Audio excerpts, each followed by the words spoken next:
আসসালামু আলাইকুম everyone, welcome করছি আমার নতুন আরও একটি ভিডিও দেখার জন্য। আশা করছি সবাই ভালো আছেন। আজকে আপনাদেরকে তৈরি করে দেখাবো রুটি, লুচি কিংবা পরোটার সাথে খাওয়া যাবে এমন একটি রেসিপি। আজকের রেসিপি ডাল ভাজি। আশা করছি ভালো লাগবে আমার আজকের এই ভিডিও। ভালো লাগলে আমার চ্যানেলটি সাবস্ক্রাইব করে রাখবেন, আর যারা ফেসবুক থেকে দেখছেন আমার পেজটিকে ফলো দিবেন। চলুন আর কথা না বাড়িয়ে ভিডিওটি শুরু করি। ডাল ভাজি রান্না করার জন্য আজকে এখানে আমি ডাল নিয়ে নিয়েছি, ছোলার ডাল। আপনারা যে কোনো ডাল দিয়ে এই ডাল ভাজিটা রান্না করতে পারেন, তবে ছোলার ডাল দিয়ে খেতে বেশি ভালো লাগে। এই ছোলার ডালটি আমি নিয়ে নিয়েছি 250 গ্রাম, আর এই ছোলার ডালটি সারা রাত আমি ভিজিয়ে রেখেছিলাম। আপনাদের কাছে যদি সময় না থাকে সেক্ষেত্রে কমপক্ষে আধা ঘন্টা থেকে 1 ঘন্টা এটি ভিজিয়ে রেখে দিবেন, তাহলে দেখবেন সিদ্ধ খুব তাড়াতাড়ি হয়ে যাবে। এখন সিদ্ধ করার জন্য দিয়ে দিয়েছি 1 চা চামচ লবণ আর 1/2 চা চামচ হলুদের গুঁড়া দিয়ে এখানে পরিমাণ মতো পানি দিয়ে আমি সিদ্ধ করে নেব। আর সাথে দিয়ে দিচ্ছি একটু সুঘ্রাণের জন্য 4টি লবঙ্গ, এতে করে খুব ভালো সুঘ্রাণ এই ডালের ভেতরে পৌঁছে যাবে। একটু নেড়েচেড়ে মিশিয়ে দিয়ে চুলার ওপর বসিয়ে দিয়েছি। এখন এখানে পানি দিয়ে দিচ্ছি প্রায় 2 কাপের মতো, টোটাল 2 কাপ মতো পানি। এখানে নর্মাল পানি আমি ব্যবহার করেছি। দিয়ে এখানে আমি সিদ্ধ করে নিব। আর এই ডালটি কিন্তু একবারেই যে ভেঙে পানির সাথে মিশে যাবে এরকমভাবে কিন্তু সিদ্ধ করা যাবে না। চুলার আঁচটি হাই হিটে রেখে ঢাকনা দিয়ে ঢেকে এটা আমি সিদ্ধ করে নেব। এই পর্যায়ে আমার ডাল সিদ্ধ হয়ে গিয়েছে আর পানিটা অনেকটা কমে গেছে, অর্থাৎ প্রায় শুকিয়ে গিয়েছে পানিটা। আপনারা দেখতেই পাচ্ছেন ডালটা কিন্তু কোনো রকমভাবে গলে যায় নাই, অথচ ডালটা পারফেক্টভাবে সিদ্ধ হয়ে গেছে। আমি আপনাদেরকে একটু দেখিয়ে দিচ্ছি, দেখেন চাপ দিলে এটি মিশে যাচ্ছে।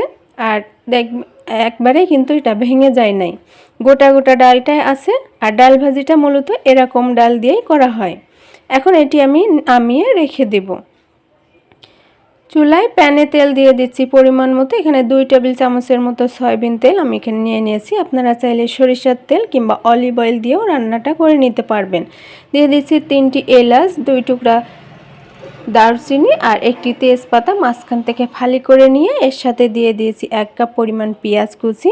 দিয়ে খুব ভালোভাবে নেড়েচেড়ে পেঁয়াজটা একটু নরম হয়ে আসা পর্যন্ত আমি নাড়তে থাকবো। পেঁয়াজটা নরম হয়ে এসেছে, এখানে দিয়ে দিচ্ছি 1 চা চামচের মতো আদা বাটা, আর দিয়ে দিচ্ছি 1 চা চামচ রসুন বাটা। আদা, রসুন আর পেঁয়াজটা খুব ভালোভাবে কষিয়ে নিচ্ছি এর কাঁচা গন্ধটা চলে যাওয়া পর্যন্ত। চুলার আঁচটি আমার হাই হিটেই আছে। আপনারা যারা গ্যাসের চুলায় রান্না করবেন সেক্ষেত্রে চুলার আঁচটা একটু কমিয়ে দিবেন। এখন দিয়ে দিচ্ছি এখানে গরম পানি, দিয়ে মশলাটা খুব ভালোভাবে কষিয়ে নিচ্ছি। এই পর্যায়ে পানি দিচ্ছি, এতে করে এখন আমি গুঁড়া মশলাগুলো দিয়ে দিব। দিয়ে দিচ্ছি স্বাদ মতো লবণ, দিয়ে দিচ্ছি হলুদের গুঁড়ো 1 চা চামচ, আর সাথে দিয়ে দিচ্ছি 1 চা চামচের মতো শুকনো মরিচের গুঁড়া। ঝালটা আপনাদের স্বাদ অনুযায়ী দিয়ে নেবেন। আর দিয়ে দিচ্ছি 1/2 চা চামচ মৌরির গুঁড়া। এখানে গোটা মৌরিটা আপনারা দিয়ে দিতে পারবেন, আমি এখানে গুঁড়াটাই ব্যবহার করেছি। দিয়ে নেড়েচেড়ে খুব ভালোভাবে মিশিয়ে নিচ্ছি। আবারও এখানে দিয়ে দিচ্ছি 1/2 চা চামচের মতো ধনিয়ার গুঁড়া, আর 1 চা চামচ দিয়ে দিচ্ছি ভাজা জিরার গুঁড়া।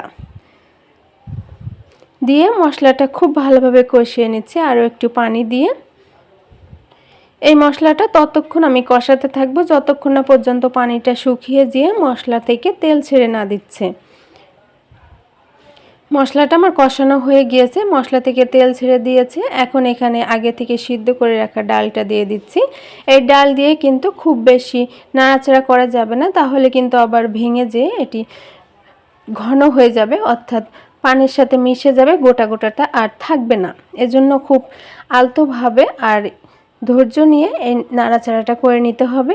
আর এখানে অবশ্যই আপনারা গরম পানি দিবেন। ঠান্ডা পানি দিলে কি হবে, ঠান্ডা পানি দিলে পানিটা গরম হতে হতে দেখবেন ডালটা পানির সাথে মিশে গেছে। এজন্য অবশ্যই এখানে গরম পানিটাই ব্যবহার করবেন।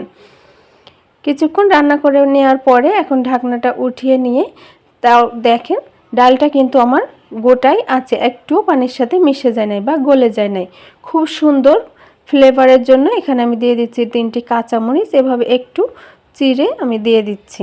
এতে করে খুব সুন্দর একটি ফ্লেভার এই ডালের ভিতরে অ্যাড হবে। যারা কাঁচামরিচের ফ্লেভার পছন্দ করেন না তারা এটা স্কিপ করবেন। এখন ঢাকনা দিয়ে ঢেকে আরও কিছুক্ষণ রান্না করে নিয়েছি। এখন এটি চুলা থেকে নামিয়ে নিচ্ছি। এটি আমি বাগার দিব। এজন্য অন্য একটি প্যানে আমি দিয়ে দিচ্ছি 1 টেবিল চামচের মতো সয়াবিন তেল। তেলটি গরম হয়ে গেলে এখানে দিয়ে দিচ্ছি 2 টেবিল চামচের মতো রসুন কুচি,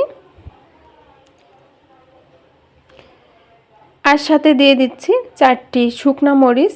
শুকনা মরিচের ফ্লেভারটাও কিন্তু ভালো লাগে, এজন্য আমি শুকনা মরিচটা এরকম ভেজে তারপরে দিয়ে দিব।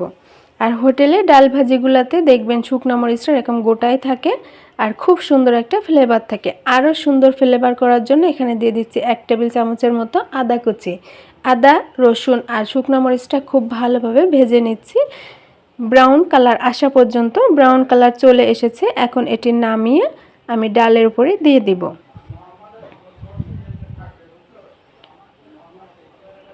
বাগার দেওয়া আমার হয়ে গিয়েছে, এখন এটি মিশিয়ে দিয়ে ঢাকনা দিয়ে ঢেকে রেখে দিব। এতে করে বাগারের যে সুন্দর স্মেল সেটি ডালের ভেতরে পৌঁছে যাবে আর ঝোলটা আর একটু কমে যাবে।